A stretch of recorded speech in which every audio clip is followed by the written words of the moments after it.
What's going on, everybody? Lawson Turner back with another episode of the Cover 2 podcast, and we have an outstanding series starting Saturday night.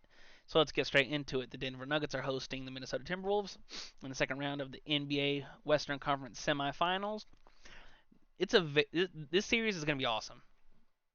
The star power alone, Anthony Edwards, who's come into his own through the first round of the playoffs. He's looking to get his vengeance on a Denver Nuggets team that eliminated them in 5 games last year in the first round. He's not alone though. He has Rudy Gobert, former Defensive Player of the Year, and could win it this year.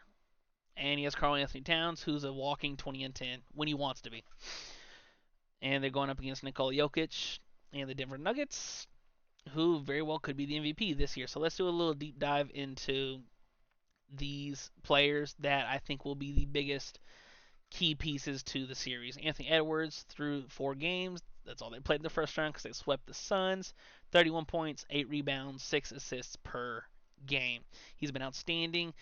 We see him being that high flying guard, that wing that we love seeing young players come into their own and talk that shit and back it up. And he certainly has done that. Now, Rudy Gobert Rudy Gobert has been good on the offensive end through the playoffs so far.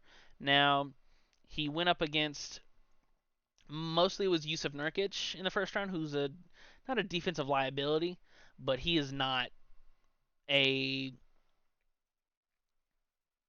is not a good defender, especially when it comes to the rim. And that's where Rudy does all of his damage, all around the rim. 15 points and 11 rebounds per game through those 4 games of the Phoenix Suns. Then we go to Karl Anthony Towns, who I think is going to be the biggest key piece of the series. Can Cat dominate whoever they put on him?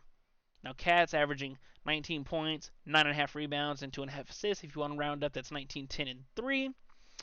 And we know Cat can space the floor. That leaves so much space in the open floor for Ant and Rudy if they dump it down to him.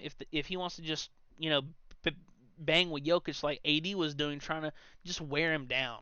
And it doesn't seem like anything wears him down. Now Rudy's not a good offensive just post up. He's not gonna do a jump hook or a drop step or a dream shake or anything like that. But he can at least bump into Jokic and try and tire him out that way. Speaking of Jokic, let's go to the Denver Nuggets. When we look at the Denver Nuggets, it starts and ends with Nikola Jokic, the Joker. He's averaged 28 points, 16 rebounds, and 9.8 assists per game so far in these playoffs. Now, Jokic is a walking 20, basically 25, 18, and 10 when he wants it. Jokic played. I thought he played like there were times in the Lakers series where I'm like, okay, Jokic is playing good. He's playing okay. And then I look up and then he has, 25, 20, and 10. And I'm like, well, damn. It didn't feel like it. It's not as impactful, but you look up and, oh, they turned a 12-point deficit to a 4-point lead in the matter just like that. Because this team can get hot and in a hurry. Let's go to Michael Porter Jr. 23 points. Well, 22.8. Let's round up. 23 points, 8 rebounds, and shooting 48.8% from 3. That I would be shocked if he shoots damn near 50% from 3 this series. The Timberwolves hang their hat on the defensive end of the floor, led by Anthony Edwards, who's accepted the challenge of both ends. Jamal Murray averaging 23.6, 24 points per game, 4.6 rebounds, 5. So he's averaging 24, 5, and 7 assists per game, 7.2. Jamal's going to need to be better than what he was in the Lakers series. And it's not that he was. I didn't think he played a good like totality of a game. Like you look in Game 5, he dropped 31 and hit the game winning buzzer beater in Game 2 and the game winning shot in Game 5. But I didn't think he was very impactful. Now they don't. I don't think they win Game 5 without Jamal. So obviously his impact on the floor is different. But the thing to me, it's like he didn't play a good game from start to finish. Like he was great in the fourth quarter in game 2. He was he was good for the majority of game 5. Awesome in the fourth. Like he is the centerpiece for their success. And then you look at Aaron Gordon, 13.8 points per game, 14, 9.8 rebounds, 10, and then 4.6 assists, 5. So if you're getting from your third and fourth player 23 and 8 and 49% from 3 from Michael Porter Jr., and you're getting 14, 10 and 5 from Aaron Gordon, you're going to be damn near unbeatable. And they have been over the course of these past 2 years, especially at home in the playoffs. They've been damn near untouchable. They split the regular season series 2 games apiece, Denver and Minnesota.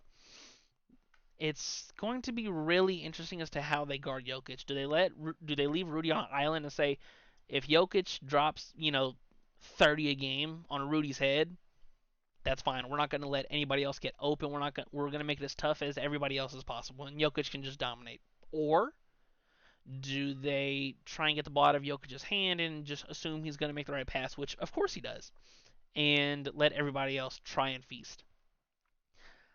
I would try and limit the others because the others is what kills teams. The Nuggets are very dependent on their starting five. Very.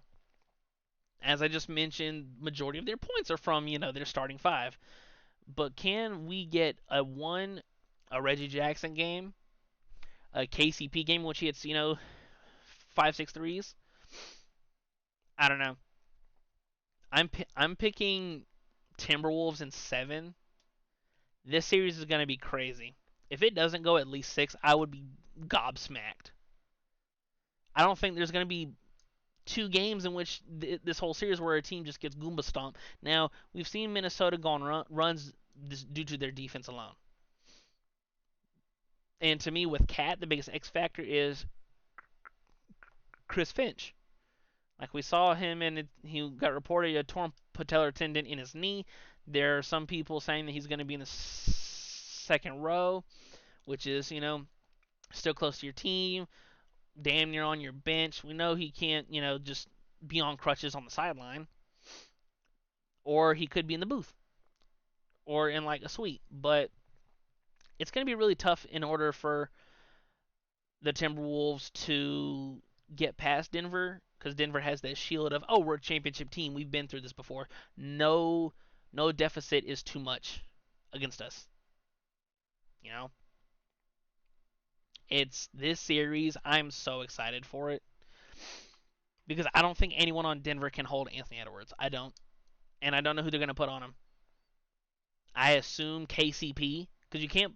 The thing with when Denver faced the Lakers, you can put Aaron Gordon on LeBron and like body frame, he matches up well with LeBron. You can't put Aaron Gordon on Anthony Edwards. Anthony Edwards is too fast. You damn sure can't put Jamal Murray on him.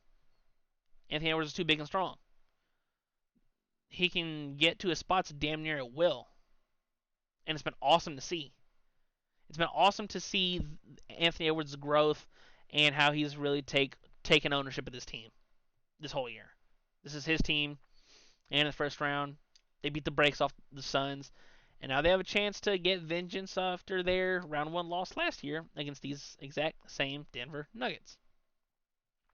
Well, that's all I have for you guys in this prediction going over the Timberwolves Nuggets series. Let me know your guys' thoughts, opinions, concerns in the comments below. Who do you guys think is going to win the series and in how many games? Be sure to check us out on Twitter at the Cover2Pod 26, not 23. The 2 in that is TO. Link of that will also be in the description. As always, thank you guys for watching. For the Cover 2 podcast, I'm Lawson Turner, and I will talk to you guys later. Peace.